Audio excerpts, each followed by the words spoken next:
Let's bring in the man who's going to talk about the nor'easter that might possibly come our way. He'll talk about snow. Maybe we'll even talk a little bit about what's going on in Texas and other places. Good morning there, Pat Pagano. And good morning to you, Marshall. And it's nor'easters, not nor'easter. Okay, nor'easters. Okay, well, that's a little scary. Which is complicating the forecast even more. It's only one storm right now. It's east of Brownsville in the Gulf of Mexico. And it's causing mixed precipitation in the southern plains and including places like Texas. In fact, I was curious to see myself if Dallas was still having some really inclement weather right now. Okay, I'm not getting anything there. I don't know why. But we'll continue to look at this. And this is going to play havoc right on up the East Coast, as everybody knows. It's been all over the news. We talked about it all week long. Right now, Dallas has freezing rain, and it's 21 degrees. So it is ice. Winter storm warning is in effect, and they're calling for ice and snow, 1 to 3 inches in Dallas. 21 degrees right now. In Houston right now, it is 37 degrees. So also pretty lousy. In New Orleans right now, it's 36 degrees. It's snowing in Missouri. It's snowing in Arkansas. It's snowing in northern Louisiana. And all of this is tied in with the storm. It's going to, piece of it will break off and sail into the area, let's say, just south and east of Long Island tomorrow. So we'll get snow. And will we get a wintry mix? It's possible tomorrow night into early Friday, but a second low will follow on Friday. But it appears right now that the first low will probably have the heaviest precipitation. So Thursday into Thursday night, the heaviest precipitation, and then Friday it would just be light. When all is said and done, we're still thinking 6 to 10 inches across the listening area with the higher amounts to our south, not north, to our south. And then some sun, windy with flurries Saturday, 30 to 35. One other concern that I have right here is that I've seen the track of these lows going a little bit further south and east with each run of the computers. And, if that trend were to continue, then we'll have to lower our snow amounts because the storm will be further south of us. So that would mean 6 to 10 would probably become more like 3 to 6. In any event, I didn't see any reason to deviate from an overall 6 to 10 right now. And again, folks, this time the 10 is going to be south and not north. So you get to the Berkshires, bordering on 6.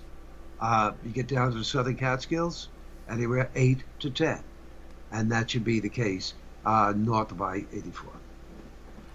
All right. So now, I've been watching with interest what's going on in Texas, where because Texas normally doesn't have a weather event like this lasts this long with such bitter cold weather.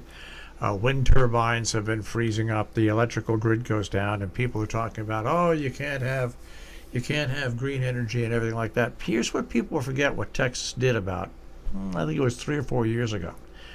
You know what Texas did? About 3 or 4 years ago, they deregulated their electrical grid. Okay? It was under regulation. They privatized the electrical grid. And they removed interconnected networks. Why did they do that? To avoid federal regulations. And also it increased the profits to some smaller, wealthy individuals who owned those properties. So you take the fact that they privatized the electric grid, they removed the interconnected networks so they don't have to meet federal regulations, and then all of a sudden comes this outbreak of cold, and the grid totally collapses, just about totally collapses. People, what are people going to learn, Pat, that we're in an age of extreme weather? When are they going to, how many times do we go over this? The weather, we have the normal weather that we normally get, but then we get on a regular basis extreme either cold outbreaks, extreme storms, extreme heat, extreme drought. When are people going to learn that it's not business as usual anymore when it comes to the weather. Well, I mean, we've said over and over again that the extremes have now become the norm. We see that over and over again, and that is the case. And again, someone said to me earlier this morning, "This is just, it really is terrible what's going on," and it really is. It's terrible. That and we talk about how, all the negative effects. People without heat, and it's rough. I mean, it's cold. Think about it. They're not equipped with this kind of weather, so it's really really rough for them. And I'm looking. I mean, it's 30 degrees in San Antonio this morning. Atlanta is 23. Jacksonville's 42. Memphis is 18. Columbus, Ohio, 8. Minneapolis, St. Paul, 6 below. International Falls, 26 below. So, I mean, and this weather goes all the way down to Texas, even in New Mexico. Albuquerque this morning is at 32. Phoenix is at 48. So it's everywhere. But this may be God's way of saying, the weather, I'm going to make the weather real brutal so that people don't congregate and socialize as much, and we keep the COVID transmission down. Because obviously, the transmission rate across the United States right now is the lowest it's been since last November. And when you consider that back in January, we were talking 4,000 people were dying per day. So the weather has changed, I think, a lot of it. The vaccinations, of course, are going to change a lot of it. So this could all be the positive effects of this extreme weather. And now that there's variants flying all over the place, this African thing, this could be another good thing, that people are not going out, congregating, and socializing. Now, the only thing we have to worry about, as you well know, is President's Day weekend, and then upcoming the Easter holidays. But President's Day weekend would be the next one. And, what can I say, Marshall? You're going to have states like Florida that, with the spring break and all of this stuff, that it's going to permit it and say, yeah, go ahead, and they're not thinking about the rest of the country. They're only thinking about themselves. This is a big tourist thing, a lot of money, blah, blah, blah, blah, blah, blah, blah. Well, I don't know what you could do about it, but, if it were me and I had kids in college, they wouldn't be going to Florida, that's for sure. Well, it's when I look at what's going on with the weather, I shake my head, because up here we have an integrated grid system, but we do have a grid system that switches back and forth, and for the most part works. I mean, we had a couple of outages over the past 15 years.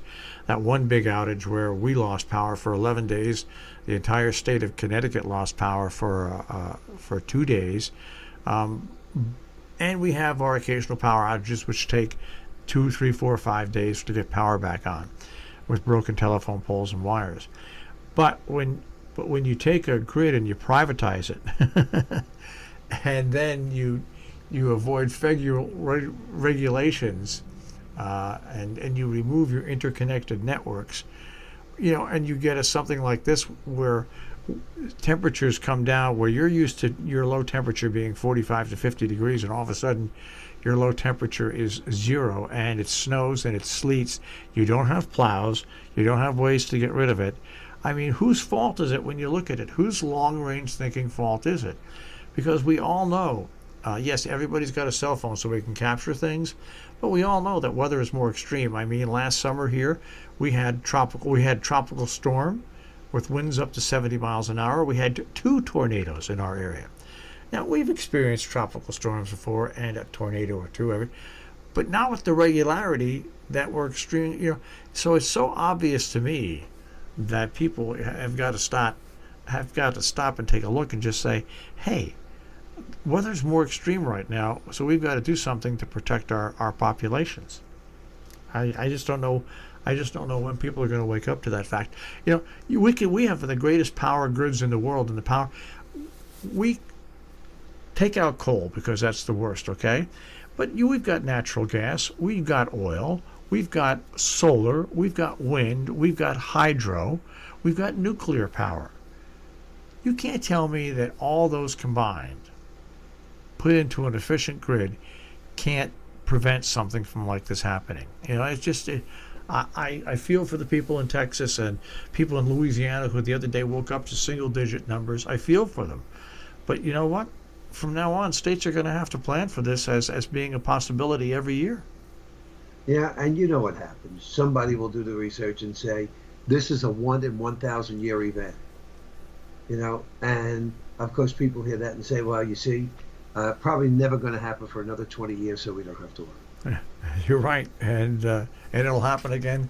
Like we said, all these little mini weather events. Thunderstorms are stronger. Tropical depressions are. It's all crazy. I think if I'm not mistaken, Marshall, I don't have all the details, but someone told me that there was actually a tornado with snow that they were calling a snownado in Texas a couple of days ago. Well, I'm sure we're going to get a good science fiction movie out of that one. I'm sure they will. I'm telling you, boy. All right, Pat. Well, we'll keep our eyes to the skies and our ears to the radio, and we'll listen to your forecast as we get through the next 24 to 36 hours. Yes, and we'll keep you updated, Marshall. You have a good day. You too, Pat. Take care. Bye-bye. Pat Pagano this morning at the Weather Center with a check on that tri-state forecast here on Robin Hood Radio.